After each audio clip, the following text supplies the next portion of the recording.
¿ok? En el tiempo de ellos.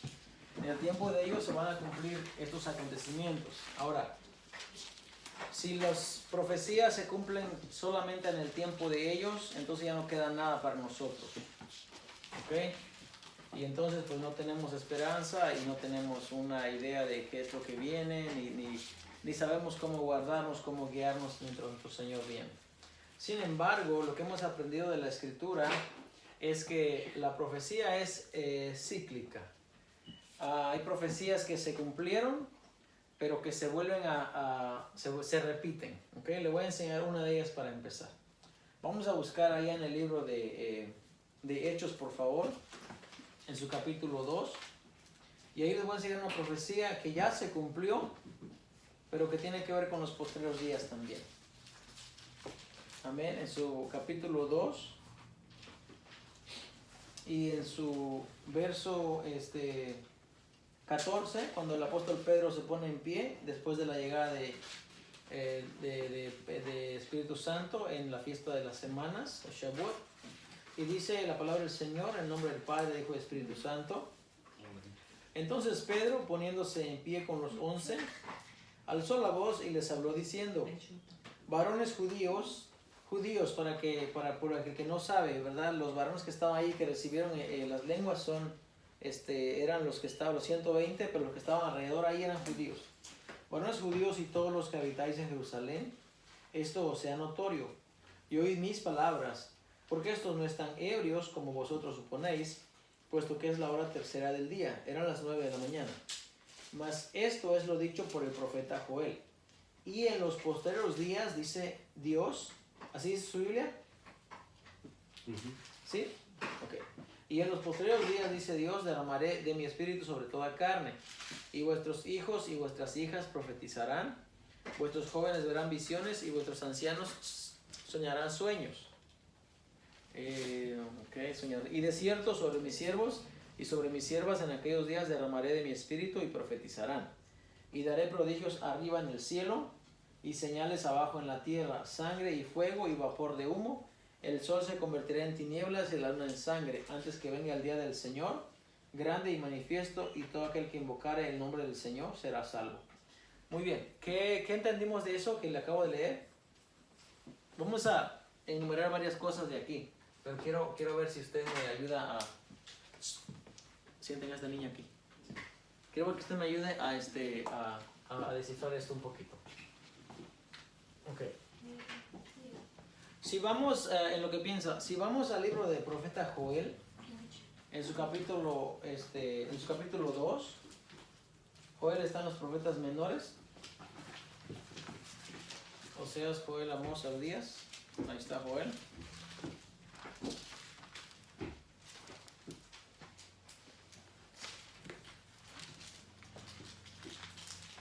Ok, el profeta Joel aquí en 2:28 está hablando en esta profecía. Dice: y después de esto derramaré mi espíritu sobre toda carne. Ok, el profeta acá está hablando de la misericordia de Jehová hacia los hijos de Sión, hacia los hijos de Israel. Entonces acá dice: después de esto derramaré mi espíritu sobre toda carne, y profetizarán vuestros hijos y vuestras hijas, vuestros ancianos soñarán sueños, y vuestros jóvenes verán visiones. También sobre los siervos y sobre las siervas derramaré mi espíritu en aquellos días, y daré prodigios en el cielo y en la tierra, sangre y fuego y columnas de humo. El sol se convertirá en tinieblas y la luna en sangre, antes que venga el día grande y espantoso de Jehová. Y todo aquel que invocar el nombre de Jehová será salvo, porque en el monte de Sión y en Jerusalén habrá salvación, como ha dicho Jehová, entre el remanente al cual él habrá llamado. Entonces, es una profecía que tiene que ver con los posteriores tiempos, cuando está hablando Joel, y que en el libro de Hechos ya la profecía se ha cumplido. Ahora, si nos damos cuenta, en Hechos 2 repite lo que dice el profeta Joel. Pero fíjese exactamente del verso 19 en adelante. Dice: y daré prodigios arriba en el cielo y señales abajo en la tierra, sangre y fuego y vapor de humo. El sol se convertirá en tinieblas y la luna en sangre, antes que venga el día del Señor. ¿Ok? Quiero que haga esa distinción ahí, porque ahí está hablando, la profecía está hablando de dos eventos. Primero, del derramamiento del Espíritu sobre toda carne, porque acordémonos que anteriormente el Espíritu no se derramaba sobre toda carne, solamente se derramaba sobre los profetas, sobre los sacerdotes y de repente sobre una que otra persona, pero de repente sobre el rey también. Por ejemplo, Saúl, el Espíritu vino sobre él, profetizó, sobre Eldad y Medad cuando estaba en el campamento con Moisés, sobre los ancianos, pero la cantidad de personas eran limitadas, ¿okay? No venía sobre toda carne. Acá vemos en Pentecostés o en Shavuot que ya el Espíritu viene y se derrama sobre toda carne. Pero hay una parte de la profecía, el verso 19, está hablando acerca de la venida, dice, antes que venga el día del Señor. ¿Ok? Antes que venga el día del Señor. Ahora, es posible que el día del Señor se esté refiriendo al día del juicio cuando Él va a venir en aquel tiempo, o es posible que también se esté refiriendo al día del juicio que va a venir en este tiempo para esta humanidad, de este siglo, de este tiempo que estamos viviendo. Ahora, lo que quiero que usted vea es que ese lenguaje idiomático que él está utilizando acá, lo utilizó Joel. Sangre y fuego y vapor de humo. El sol se convertirá en tinieblas y la luna en sangre. Ok, cuando escuchamos que el sol, okay, se va a convertir en tinieblas, okay, y la luna va a estar sangre, se está refiriendo a un día de juicio, okay, a un día de juicio. No es que literalmente usted va a mirar al cielo y el sol se va a hacer negro y la luna va a estar roja y ya es el día del Señor. No, porque ¿cuántas lunas de sangre hemos tenido nosotros? Muchas lunas de sangre. Pero es una expresión, ¿okay?, idiomática. Es algo que ellos van a decir para referirse a juicio. Por eso es que para entender Apocalipsis hay que entender qué es lo que la Biblia dice, a qué se refiere cuando está usando esas expresiones. Por ejemplo, acá se está refiriendo antes que venga al día del Señor. Entonces, esa profecía se cumplió en aquel tiempo, pero el día del Señor todavía viene. El día del Señor se puede entender de muchas maneras. Se puede entender cuando Él viene a juzgar al mundo, o se puede entender cuando Él viene con voz de mando y con trompeta de Dios también. Entonces, tenemos que entender que ese lenguaje, por ejemplo, cuando usted escucha que se va a sacudir el cielo y que las estrellas del cielo van a caer. No es que el cielo se va a desprender las estrellas, no. Porque ese lenguaje se utilizó anteriormente, lo vamos a mirar. Se utilizó en Isaías, se utilizó en Ezequiel. Y no quiere decir que cuando ese juicio vino sobre aquellas naciones, las estrellas cayeron, no. Es una expresión que la Biblia utiliza, que Dios utiliza para decir que viene un gran juicio. ¿Ok? Entonces, vamos a Apocalipsis entonces, donde nos quedamos la vez pasada. Y en Apocalipsis estábamos viendo, en el capítulo 2, estábamos viendo la venida del Señor. Ok, capítulo 2, verso 4 y 5. Pero tengo contra ti, está hablando de la iglesia de Éfeso, una iglesia muy preparada y tenía mucha paciencia también, había trabajado mucho. Pero tengo contra ti que has dejado tu primer amor. Recuerda por tanto de dónde has caído y arrepiéntete. Y haz las primeras obras. Pues si no, vendré pronto a ti. Y quitaré tu candelero de su lugar si no te hubieres arrepentido. Dice, vendré pronto a ti. Y ahí nos quedamos en la pregunta, ¿verdad? Cuando dice vendré pronto a ti, ¿a qué se está refiriendo? ¿Se está refiriendo a la segunda venida? ¿O a qué se está refiriendo? Y ahí entonces pregunté cuántas veces Dios ha venido a juzgar al mundo. Y dimos dos ejemplos, ¿verdad? Dimos el diluvio, dimos Sodoma y Gomorra, y eso se puede leer fácilmente en la Biblia. Podemos ir ahí bueno, el diluvio está en Génesis 6, eso sí lo saben, ¿verdad? Eso está fácil. Génesis 6. Daddy, Mande. ¿también sería Adam y Eve? ¿Podría uno de esos también? Aram y Eve no, porque Aram y Eve, ellos todavía... Dios vino y habló con ellos y los expulsó, pero no era... Más bien es como para la humanidad. Ok. ¿Mande?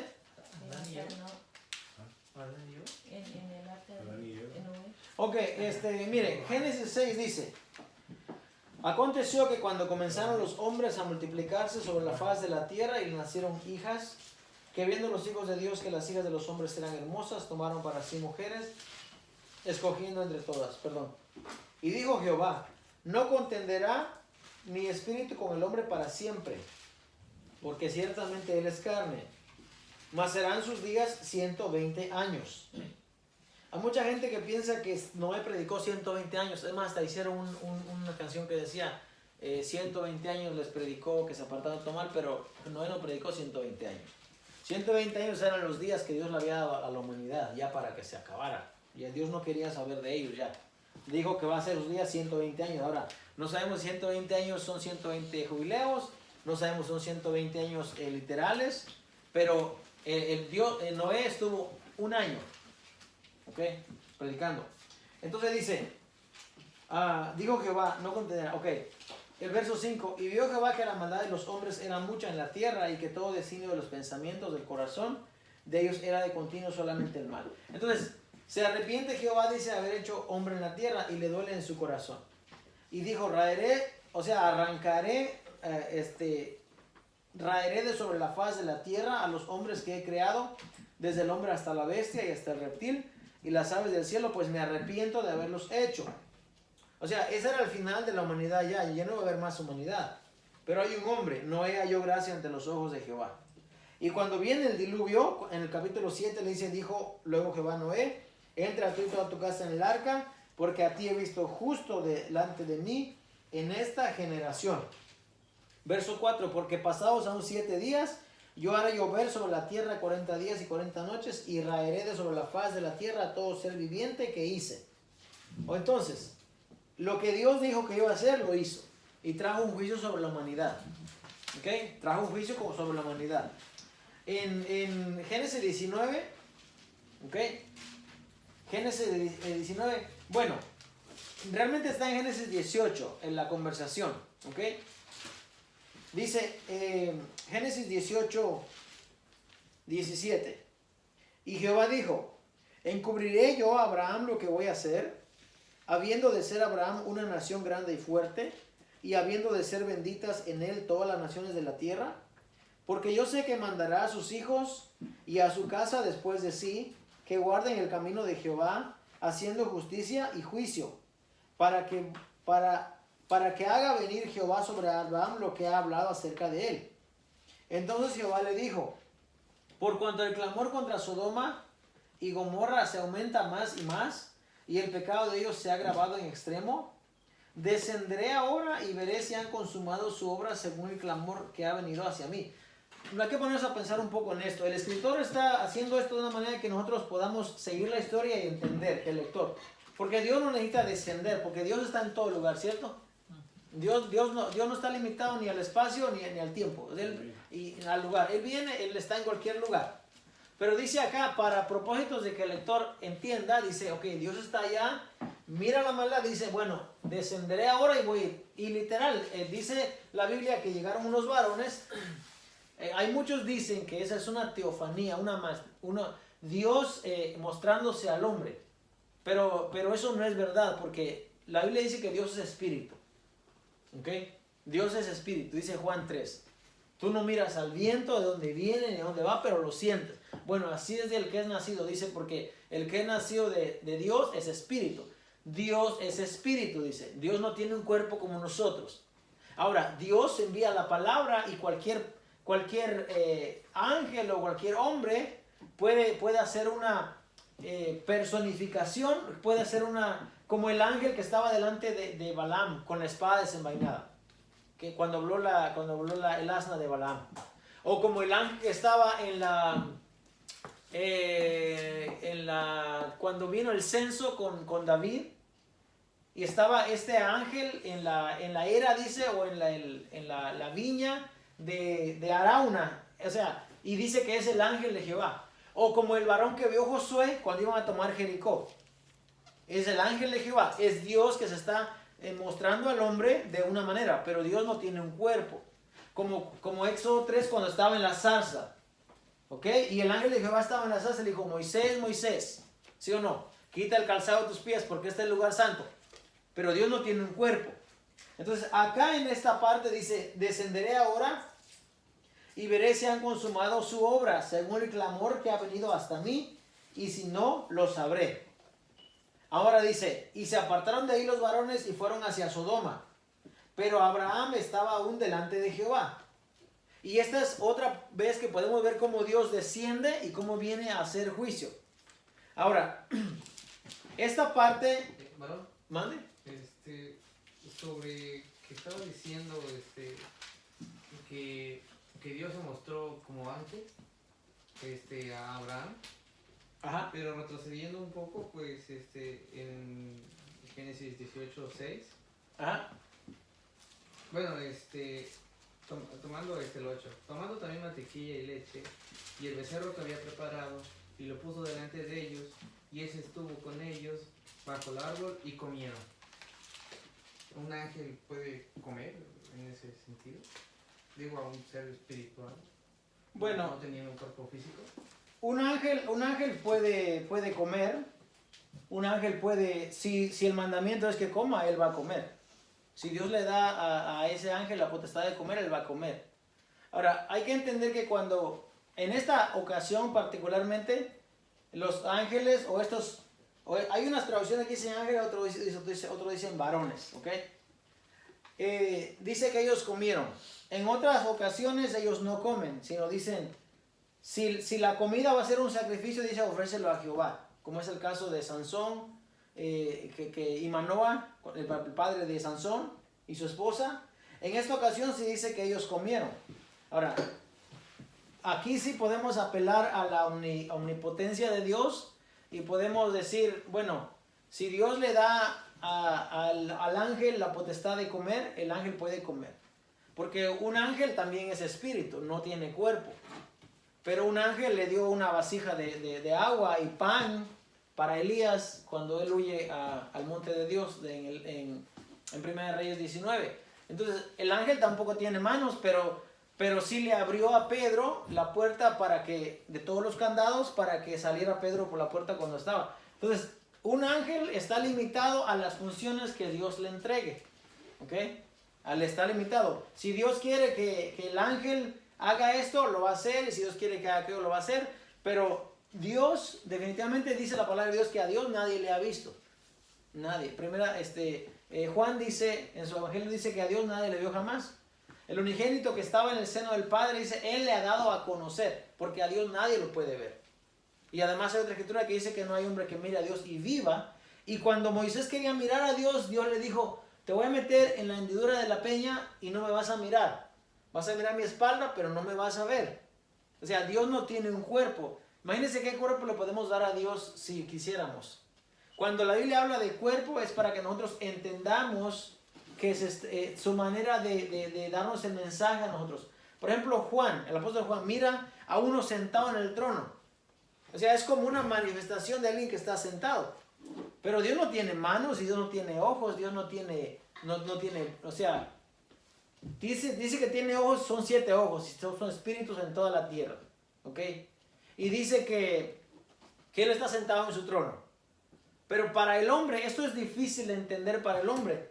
Pero si decimos que Dios vino y comió, pues entonces si comió, ¿qué pasa con la comida que uno come? Pues hay que digerirla, ¿no? Hay que digerirla. Entonces, ahí ya entran otras preguntas.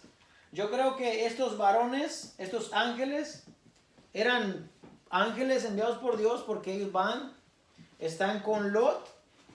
Incluso cuando ellos no se apuran, se dice que lo bajaran de la mano y lo sacan a prisa. Lo sacan a prisa de Sodoma. ¿Ok? No sé si contestar la pregunta lo hice más difícil. Hay cosas que no van a tener una respuesta así tal cual, ¿verdad? Pero lo que pues sí podemos decir es que Dios dice que Él descendió y fue a mirar el pecado de estas personas. Ahora, si se da cuenta, en el verso 21 dice, descenderé ahora y veré si han consumado su obra según el clamor que ha venido hasta mí. Descenderé ahora, pero quien va a Sodoma y Gomorra no es Dios, sino son los dos ángeles. Porque Dios se queda hablando con Abraham, pero Dios va allá con ellos también. ¿Correcto? Porque Él es omnipresente. ¿Puede estar? ¿Mande?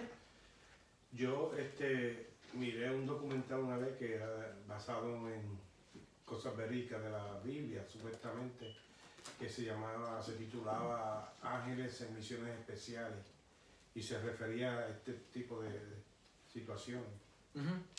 Quería decir eso, que era más o menos cuando Dios enviaba a sus ángeles en misiones especiales. Sí, es posible que muchas personas del Antiguo Testamento tuvieron esa experiencia de mirar un ángel o de una persona, y después que lo miraron, dijeron, ay, hemos visto a Dios, dijeron, y Manoah fue el que dijo, ahora me voy a morir porque miré a Dios.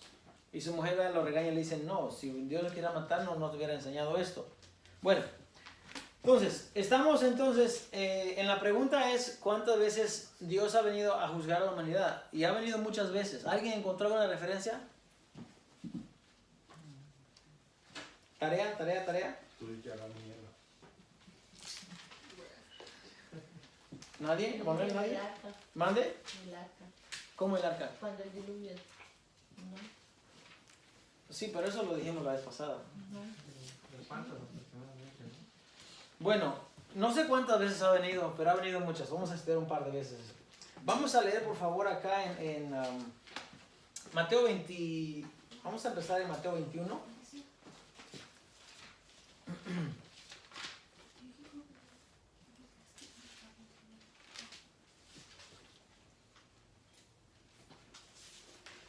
En su capítulo 33, y esto está dentro de las parábolas del reino. Dice 21:33, oíd otra parábola. Hubo un hombre padre de familia, el cual plantó una viña, la cercó de vallado, clavó en ella un lagar, edificó una torre y la arrendó a unos labradores y se fue lejos. Cuando la Biblia habla de viña, se está refiriendo a Israel. Isaías nos hace una referencia acerca de lo que es la viña. ¿Okay? Y eso lo podemos encontrar en... ¿Dónde estás? Sí, Isaías 5, 1 al 2. Podemos encontrar la referencia o la historia acerca de la viña. Cuando se habla de una viña, está hablando de Israel. Muy bien, sigue diciendo la palabra de Dios. Y cuando se acercó el tiempo de los frutos, envió sus siervos a los labradores para que recibiesen sus frutos. Fíjese bien, los labradores no son los dueños, solamente son los trabajadores. Mas los labradores, tomando a los siervos, a uno golpearon, a otro mataron y a otro apedrearon. Envió de nuevo a otros siervos, más que los primeros. Ok, cuando dice más que los primeros, quiere decir con una autoridad mayor. Ok, más que los primeros. E hicieron con ellos de la misma manera. Finalmente les envió a su hijo diciendo, tened respeto a mi hijo. Mas los labradores, cuando vieron al hijo, dijeron entre sí, este es el heredero, venid, matémosle y apoderémonos de su heredad. Y tomándole le echaron fuera de la viña y le mataron. Muy bien, esta historia nosotros ya la vivimos, ya sabemos quién es el hijo, ¿verdad? ¿O no? ¿No? ¿No sabemos quién es el hijo que vino? ¿Qué? ¿Emanuel? ¿Es Jesús? Es Jesús. ¿Quién es el? Les dije hace un momento. La viña es de Israel. Cuando se refiere a la viña, ok. Un padre de familia tenía una viña, plantó una viña. La cercó de vallado, cavó en ella un lagar. Ok, vamos a ir a Isaías 5, por favor, para entender bien Ok, Isaías 5. Si pueden ponerle una notita ahí, porque es una relación. Isaías 5 dice, ahora cantaré por mi amado, el cantar de mi amado a su viña. Tenía mi amado una viña en una ladera fértil. La había cercado y despedregado y plantado de vides escogidas. Había edificado en medio de ella una torre y hecho también en ella un lagar. y esperaba que diese uvas y dio uvas silvestres. Ahora pues, vecinos de Jerusalén y varones de Judá, juzgad ahora entre mí y mi viña. ¿Qué más se podía hacer a mi viña que yo no había hecho en ella? ¿Cómo esperando yo que diese uvas ha dado uvas silvestres? Os mostraré pues ahora lo que haré yo a mi viña. Le quitaré su vallado y será consumida, y aportillaré su cerca y será hollada.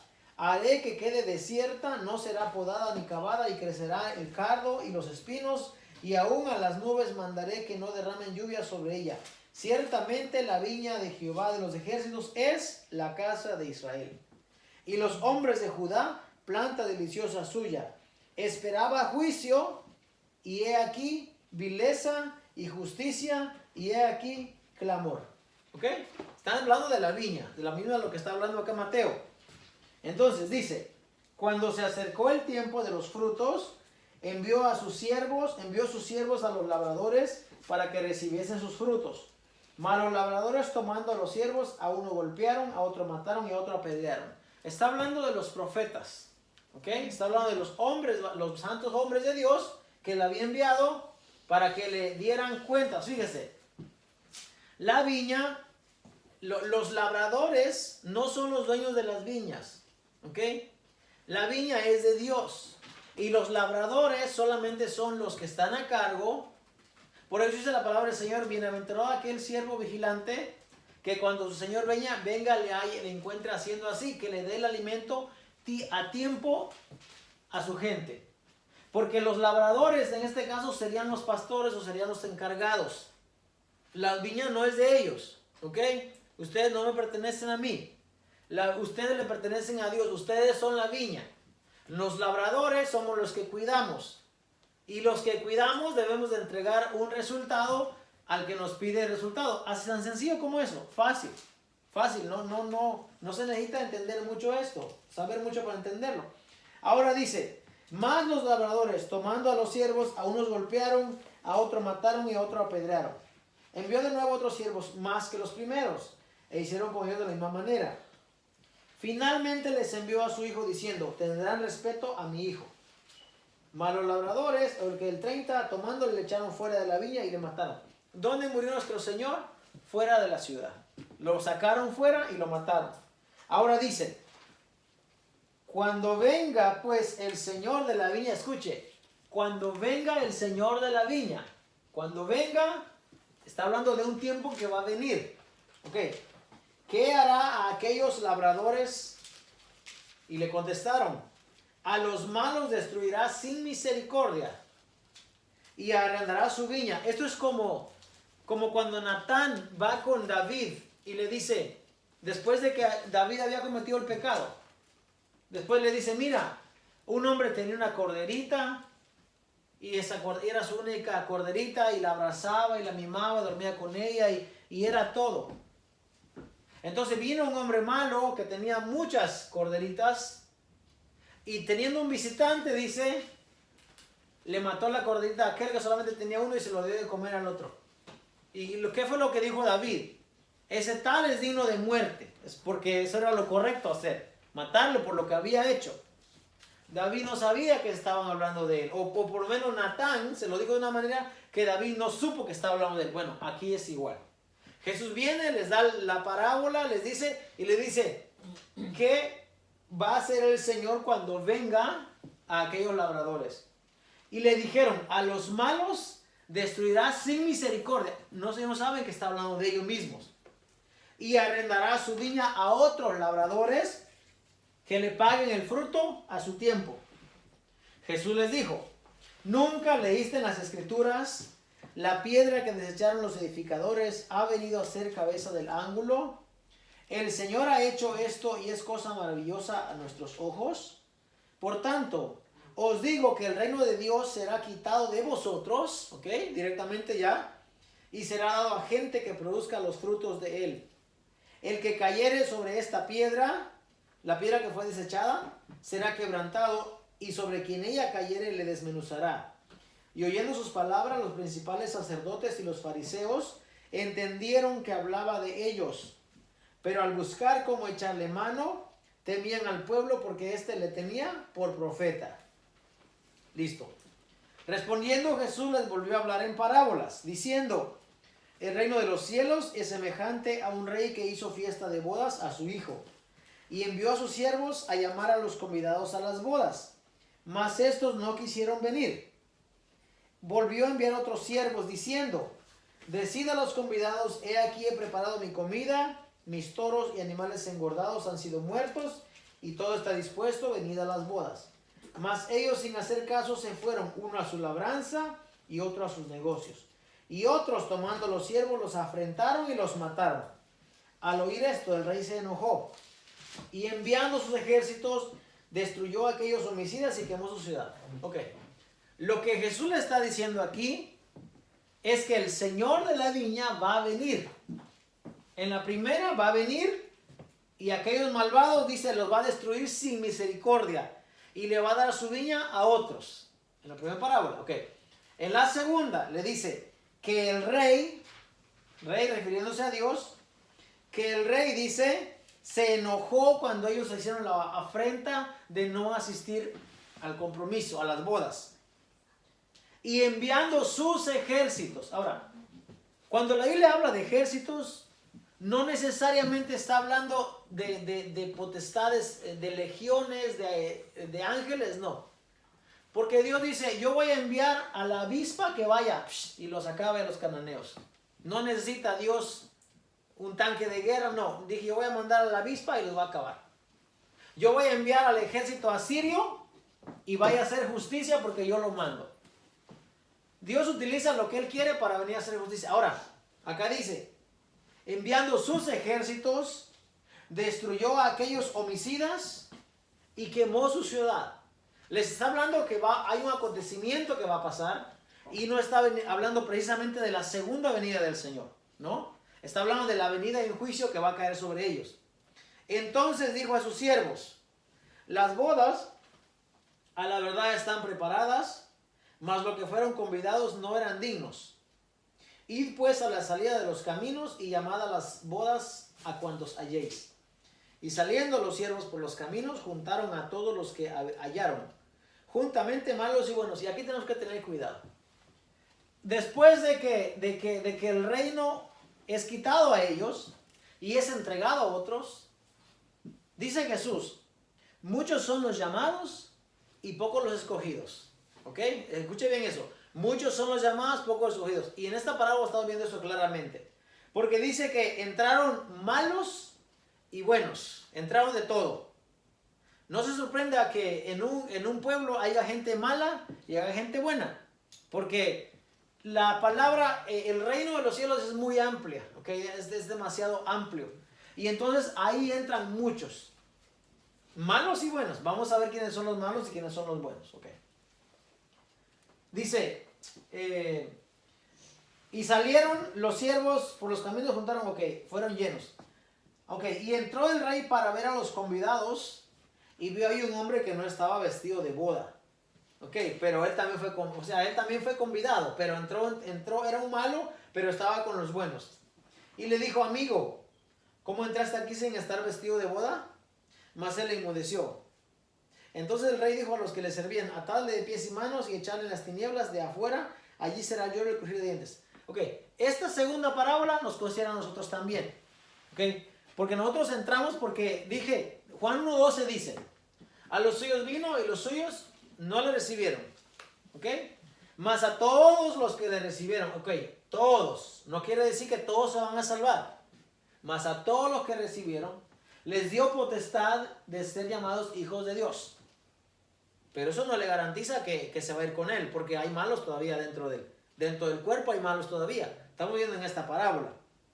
Vamos a averiguar qué es el vestido de bodas realmente. ¿Ok? ¿Qué usted cree que es el vestido de bodas? Entró y le dijo, ¿cómo entraste aquí sin estar vestido de boda? ¿Qué usted cree que es el vestido de boda?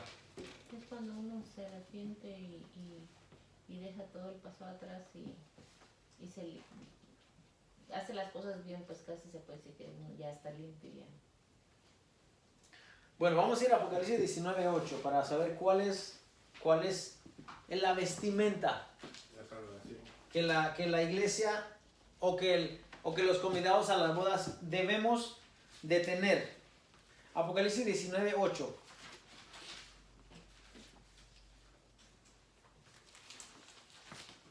Ok, 7 dice, gocémonos y alegrémonos y démonos de gloria, porque han llegado las bodas del Cordero y su esposa se ha preparado. Dice que un rey hizo banquete de fiesta de bodas a su hijo y convidó a muchos y los muchos no quisieron venir, ¿correcto? Entonces va y dijo, ve y mete a los que puedas atraer, tráelo aquí. Listo. Ahora dice, y su esposa se ha preparado, y a ella se le ha concedido que se vista de lino fino. Y entró el rey para ver a los convidados y miró a uno que no estaba vestido de bodas. Y le dijo, amigo, ¿cómo entras aquí sin estar vestido de bodas? Ahora, fíjese la vestimenta. Y a ella se le ha concedido que se vista de lino fino, limpio y resplandeciente. ¿Qué dice? Porque el lino, ¿qué? ¿No está leyendo conmigo? Sí, aquí. Ajá. El lino Porque fino. el fino es las acciones justas de los santos. Ahí está la vestimenta. El hilo fino es las acciones justas de los santos. ¿Quieres saber cuál es la vestidura? Esa es la vestidura. Las acciones justas de los santos. Ahora, ponga cuidado porque vamos a seguir leyendo Mateo, porque Mateo se sigue bajando y te va a decir cuáles son las acciones justas. Lo va a decir ahí mismo, para no brincar de un lado para otro. Yo nomás vine aquí para enseñarles cuál es la vestidura según lo que dice Apocalipsis. ¿Cuál es la vestidura del vestido de bodas? Las acciones justas de los santos. ¿Y qué es un santo? Como dijo mi esposa hace un momento, ¿qué es un santo? Uno que se arrepintió y ha dejado su mala vida porque está en Cristo. 1 Corintios 5 dice, y es nueva criatura, es nueva creación. ¿Ok? Entonces las cosas viejas ya pasaron. Yo no miro las cosas viejas, ¿por qué? Porque soy santo. Kadosh sería en hebreo que sería apartado para Dios. ¿Ok? Una persona apartada para Dios ya no está en la vieja vida del hombre. Hay gente que se enoja y gente que pelea y gente que habla groserías y gente que hace cosas malas y piensa que está cambiando para llegar al reino. No, una persona que es santa para Dios ya se apartó. Ya no está en negociaciones como teníamos acá, ¿verdad? Una figura o una línea el domingo, y aquí estaba un grupo y aquí estaba otro grupo. ¿No? Y decía, bueno, cuando quiera yo me paso a los buenos y luego me voy a los malos. No se puede. No se puede, porque dice que el lino fino son las acciones justas de los santos. Ahora, ¿por qué Jesús? Fíjese cómo Jesús hila esto. ¿Por qué Jesús está hablando de vestimenta? Está hablando de no rechazar, está hablando de entregar cuentas claras, está hablando de no rechazar la invitación. Bueno, vamos a ir a regresar a Mateo. Bueno, entonces Mateo. Entró ahí uno que no, vamos a volverlo en el lenguaje que leímos en Apocalipsis. Y entró ahí uno que no hacía, Mateo 22. 22. Ajá. Y entró el rey para mirar a los convidados y miró a uno ahí que no hacía acciones justas de los santos. Ahí está. Lo podemos correr ahí, lo podemos poner ahí.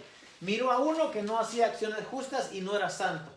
Y entonces le preguntó, porque hasta eso, Dios no va a condenar a la gente sin que le dé su razón. Y dice que él enmudeció. ¿Cómo no va a enmudecer si no tiene con qué presentarse delante de Dios? Ya lo atan y lo echan fuera. Ok. Y esto tiene que ver con justicia. Entonces dice, se fueron los fariseos y consultaron cómo sorprenderle en alguna palabra. Estos sí que eran malos, lo querían agarrar en una palabra. Ahora dice, y le enviaron los discípulos de ellos con los herodianos diciendo, Maestro, sabemos que eres amante de la verdad y que enseñas con verdad el camino de Dios y que no te cuidas de nadie porque no miras la apariencia de los hombres. Dinos pues, ¿qué te parece? ¿Es lícito dar tributo a César o no? ¿Es lícito? O sea, ¿se tiene que hacer? ¿Y qué dice la parte de arriba? Las acciones justas de los santos. ¿Y entonces qué le dice Jesús? Ustedes están bajo el imperio romano. Están bajo el yugo de ellos. Entonces, ¿de quién es la moneda? ¿De quién es la inscripción? Le presentan un denario y él dice, bueno, dale a César lo que es de César y a Dios lo que es de Dios. Si tú no pagas tu tributo, estás robando. Y se está robando, no te estás sujetando a la ley que ha sido puesta por Dios. Entonces tu vestimenta no la vas a tener, vas a estar manchado. No vas a tener vestimenta porque no estás haciendo las acciones justas de los santos. Y sigue por ahí para abajo. Sigue por ahí. Y luego le dice, vienen los saduceos, los que no creen que hay resurrección, y entonces le preguntan de aquella mujer que tuvo 7 maridos. Y ¿sabe por qué? Porque muchos de estos, no me extrañaría que muchos de estos no quisieran haber cumplido la ley del levirato de tener a la esposa de su hermano cuando no había tenido descendencia. Y Jesús lo hila por ese lado. Y también le dice, porque en la resurrección de los muertos ni se casarán, ni se harán en casamiento. O sea, en otras palabras, no hagas las cosas porque esperas seguirla gozando la vida allá. Porque tú ya estás, si ya estás muerto en Cristo, tu vida solamente va a ser para agradar a Dios, no para recibir una recompensa en tu carne. ¿Qué es realmente el propósito del matrimonio? Tener intimidad y luego procrearse. Pero Jesús dice, los que fueren dignos de alcanzar aquel siglo, no se van a casar ni se van a dar en casamiento, sino serán, dice, como los ángeles. ¿Ok? Ahora dice, entonces los fariseos, oyendo que había hecho callar a los saduceos, se juntaron en uno. Y uno de ellos le preguntó, intérprete de la ley, preguntó por tentarle diciendo, maestro, ¿cuál es el gran mandamiento en la ley? Jesús le dijo, amarás al Señor tu Dios con todo tu corazón y con toda tu alma y con toda tu mente. Este es el primero y grande mandamiento. Y el segundo es semejante, amarás a tu prójimo como a ti mismo. De estos 2 mandamientos depende toda la ley y los profetas. ¿Qué quiere decir depende? Quiere decir que esa es la base. Quiere decir que de ahí se desprenden todos los mandamientos. La ley y los profetas se dependen. Mire, si nosotros amásemos, si el ser humano amase a Dios con todo su mente, su corazón, con todo su alma, y a su prójimo, se acabó, ya no hay más que hacer. Ya no hay más que hacer. Porque todo lo que hagas lo vas a hacer en acto de justicia para Dios. Porque esa es tu vestimenta. Amar a Dios con todo tu corazón, con toda tu mente y tu alma, y a tu prójimo como a ti mismo. Uno tiene que aprender a amarse a sí mismo. ¿Ok? Si yo no me amo a mí mismo, no voy a saber cómo amar a mi semejante. Empieza conmigo. Empieza con usted. Si usted se ama, si usted se quiere, usted va a saber cómo amar a su prójimo. Si usted no se ama, no se quiere, menos va a saber cómo amar a su prójimo. Entonces, por eso comienza como a ti mismo. Entonces, vamos a estar en el capítulo 23. Entonces Jesús habló a la gente y a sus discípulos diciendo, en la cátedra de Moisés se sientan los escribas y los fariseos. Cátedra es el lugar, la silla, donde se sientan los rabinos, donde se sientan los escribas y fariseos para hablar de Moisés. Así que todo lo que os digan que guardéis, guardadlo y hacedlo. Mas no hagáis conforme a sus obras, porque dicen y no hacen. Porque atan cargas pesadas y difíciles de llevar y las ponen sobre los hombros de los hombres, pero ellos ni con un dedo quieren moverlas. Antes hacen todas sus obras para ser vistos por los hombres, pues ensanchan sus filacterias y extienden sus flecos, los flecos de sus mantos, y aman los primeros asientos en las cenas y en las primeras sillas en las sinagogas, y las otras salutaciones en las plazas, y que los hombres los llamen rabí, rabí. Ok. ¿Usted cree que es un acto de justicia estar por encima de los hermanos, encima de los demás? No, no, no. Pero esta generación a la que Jesús le está hablando, sí hacían eso. El apóstol Santiago dice que vuestra fe en el Señor sea sin acepción de personas. No trates a uno, dice, porque si entra en vuestro lugar, entra alguien con un anillo grande, dice, y una vestidura, y le dices, ven aquí arriba, aquí tú aquí arriba. Y entra uno, dice, un mendigo con vestido andrajoso, dijo, y así feo, dice. Y le dices, oh, tú aquí en mis pies, aquí. Dice el apóstol Santiago, ¿no hacéis acepción de vosotros de persona y venís a ser jueces con malos pensamientos? Sin acepción de personas. Pues estas personas, esta generación, sí eran los grandes. Porque dice, amaban los primeros asientos en las cenas y las primeras sillas en las sinagogas. Y en la calle quería que los saludaran. Aman las salutaciones en las plazas, dice. ¿De qué está hablando Jesús en los versos de arriba? De que tenga una vestidura de justicia. De justicia. Y Jesús le va a explicar. Dice, pero vosotros no queráis que os llamen rabí. No, ustedes no van a querer que les llamen maestro, que les llamen señor, que les llamen...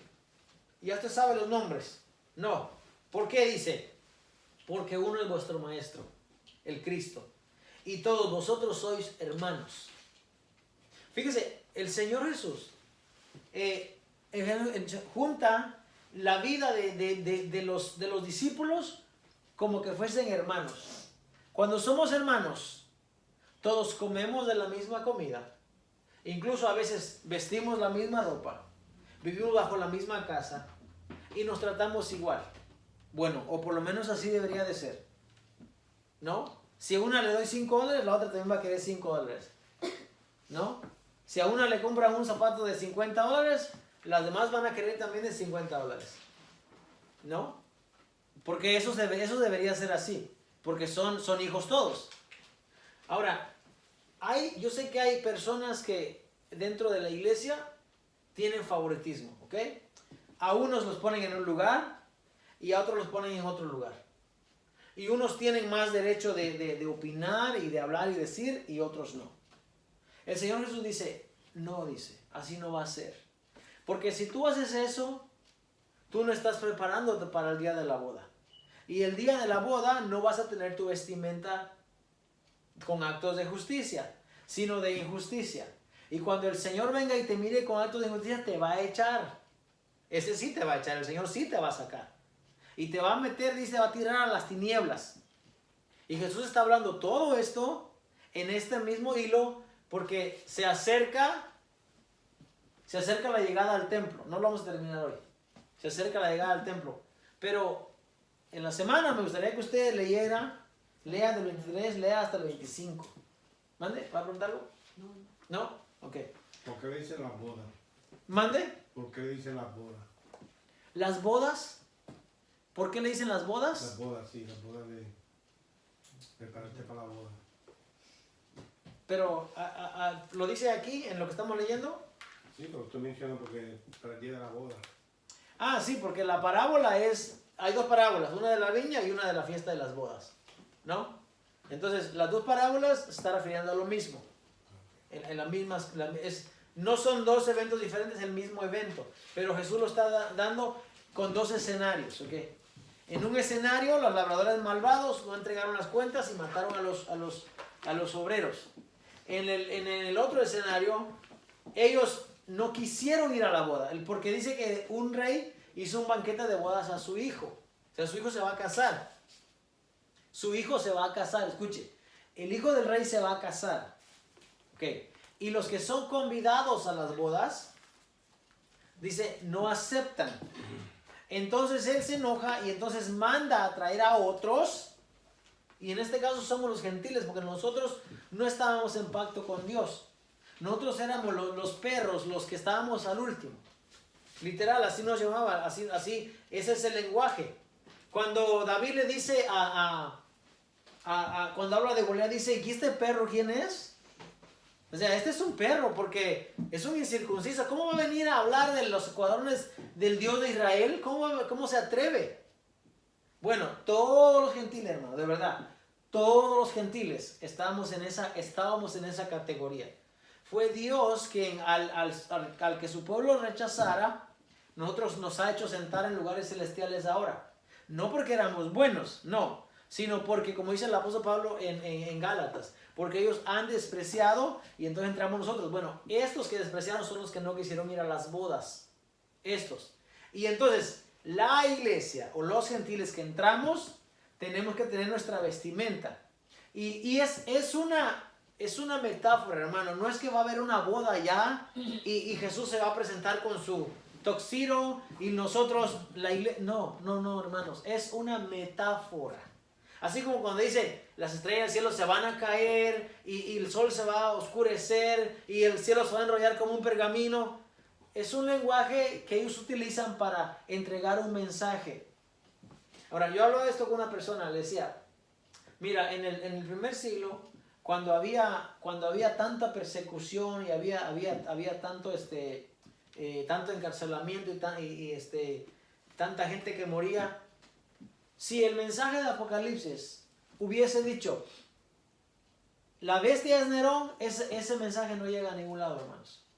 Literal, no llega a ningún lado.